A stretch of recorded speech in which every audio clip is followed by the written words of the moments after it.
Hello everyone, welcome back to our channel. নতুন একটা ব্লগে সবাইকে আবারও স্বাগত। পুরীতে আমাদের তৃতীয় দিন। তো আজকে আমরা যাচ্ছি হচ্ছে the art village of Orissa, Raghurajpur. তো চলো দেখা যাক আজকের দিনটা কীভাবে কাটাই।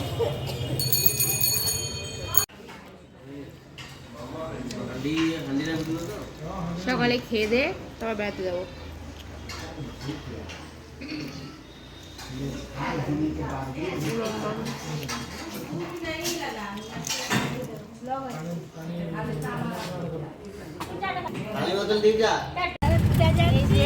মাম্মা আমরা বেই যাচ্ছি, বেই যাচ্ছি, বেই দেখলাম।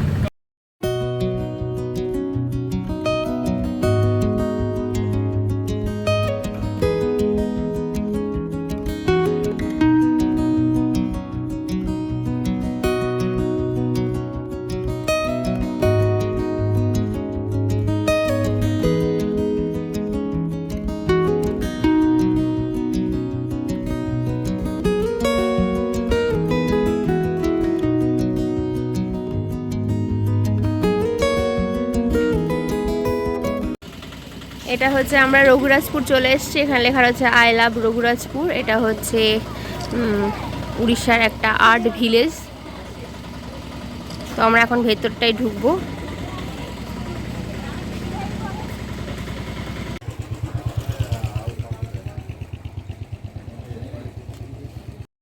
পুরীতে গেলে অবশ্যই রঘুরাজপুর ঘুরে আসা উচিত, কারণ এটা হচ্ছে একটা আর্ট ভিলেজ। আর এখানে ঢোকার সাথে সাথেই প্রত্যেকটা ঘর, তাদের দেওয়ালে সুন্দর করে বিভিন্ন ছবি আঁকা রয়েছে। তো সেগুলো দেখলেই মানে ঢোকার সাথে সাথেই মন ভরে যায়। আমি কিছুটা ঘুরে কিছুটা ক্যাপচার করার চেষ্টা করেছি। তো নানান রকমের জিনিসপত্র, গোবর দিয়ে নানান রকমের মূর্তি বানানো, তারপরে কোনো কিছু পেন্টিং, তসর কাপড়ের উপরে পেন্টিং করা, তারপরে অনেক ছবি বাঁধানো, তারপরে আরও নানান রকমের জিনিসপত্র এগুলো ছিল। তারপরে জগন্নাথ দেব, তারপরে নানান রকমের মুখোশ। আর এই যে হাতিগুলো, এখানে যে হাতিগুলো দেখা যাচ্ছে, এইগুলো গোবর দিয়ে বানানো, মানে গোবর দিয়ে বানিয়ে শুকানো, বা বিভিন্ন কাগজ দিয়ে এই পাখিগুলো বানানো।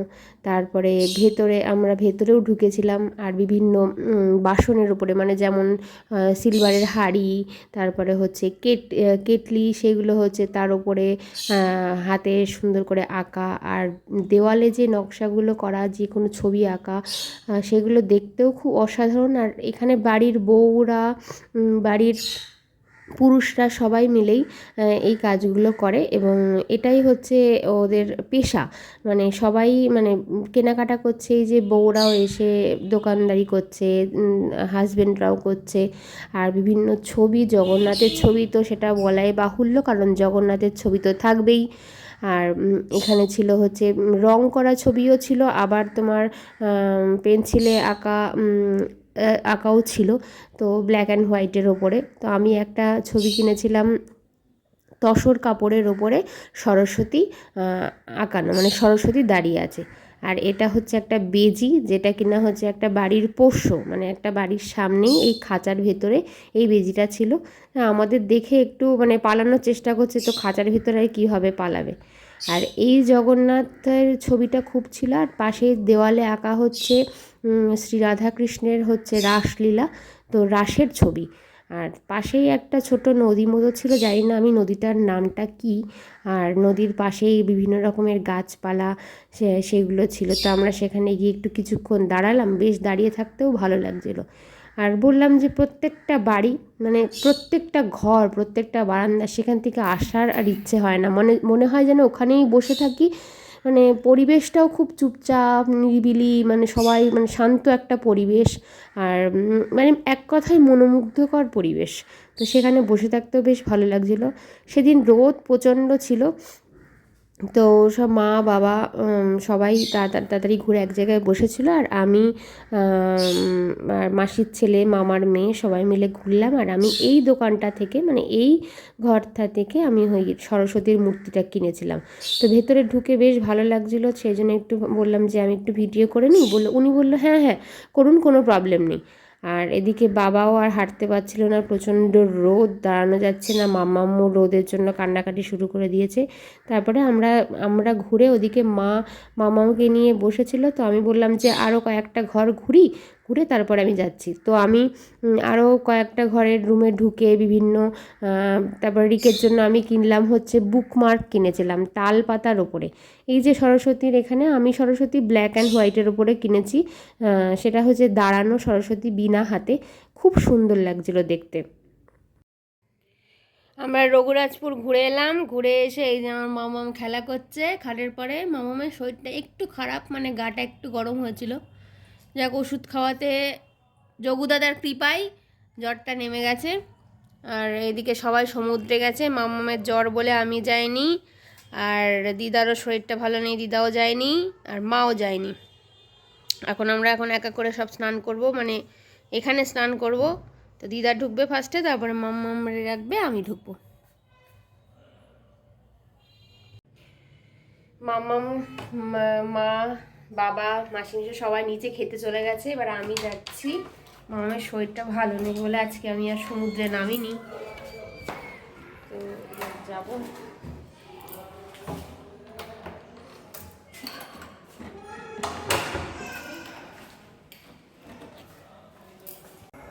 হট করেই মামামের জ্বরটা চলে এলো, এই জন্য মনটাও ভালো লাগছে না। আর আমি বেরিয়েও নি আজকে, মানে সমুদ্রে স্নান করতে যাইনি। হ্যাঁ, সবাই খাওয়া দাওয়া করছে আর আমি না খেয়ে ভিডিও করছি, এটা বোঝাই যাচ্ছে। আমরা খেয়ে দে আমরা কি করছি, মামাম একটু বাজারে ঘুরে ঘুরে দেখছি, বলো। হ্যাঁ, শরীর খারাপ হলে কি বাড়িতে বসে থাকলে হবে, মানে রুমে বসে থাকলে হবে? বাইরে ঘুরতে হবে, তবেই না শরীর খারাপ সেরে যাবে, তাই তো মা?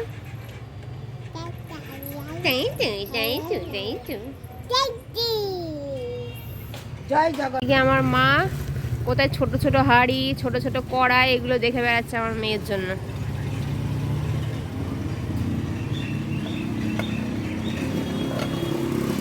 এগুলো আবার ভালো, মানে এগুলো খেলা করারই, মানে এ দিয়ে তুমি কিছু হবে এতে? সুজি করা একটু, হ্যাঁ। ওইটুকু সুজি কে খাবে? তরকারি গরম, সুজি না মানে সুজি আর কি। আমার দিদাও চলে এসছে এখানে হাঁড়ি কড়াই দেখতে।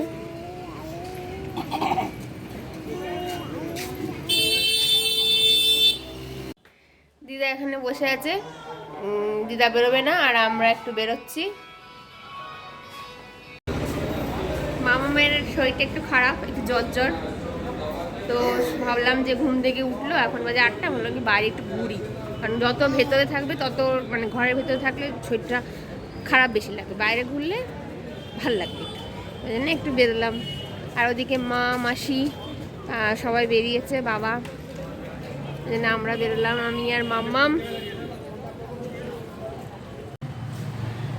এটা হলো আমাদের হোটেলের পাশে স্বামী প্রণবানন্দজির হচ্ছে একটা আশ্রম, এখানে হচ্ছে বিনামূল্যেই প্রবেশ,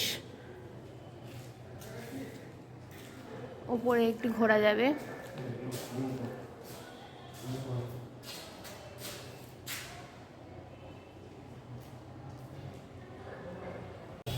আমি, হ্যাঁ, জয় জগন্নাথ, আমি, বাবা আর মা বেরোলাম ঘুরতে, একটু চারিদিকে গঙ্গার ধারে ঘুরে তারপরে বাড়ি যাবো। সাগরের ধারে, গঙ্গার ধারে, সরি সাগরের ধারে, বারবারই গঙ্গা বেরিয়ে যাচ্ছে আমার। আমার মামামের দুষ্টুমি, হ্যাঁ, দুষ্টুমি করেই চলেছে। আমরা এখানে বেরোলাম হাঁটতে, পেছনে হচ্ছে বাবা আর মা।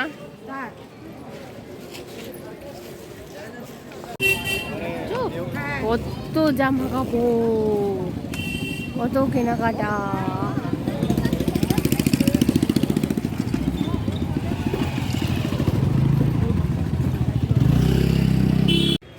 আমাদের টুকটাক ঘোরা কমপ্লিট আজকের মতন, তো এখন এসছি আমরা খাওয়া দাওয়া করবো, রাত্রেবেলা খেয়ে দিয়ে গিয়ে মামাকে খাওয়াবো, তো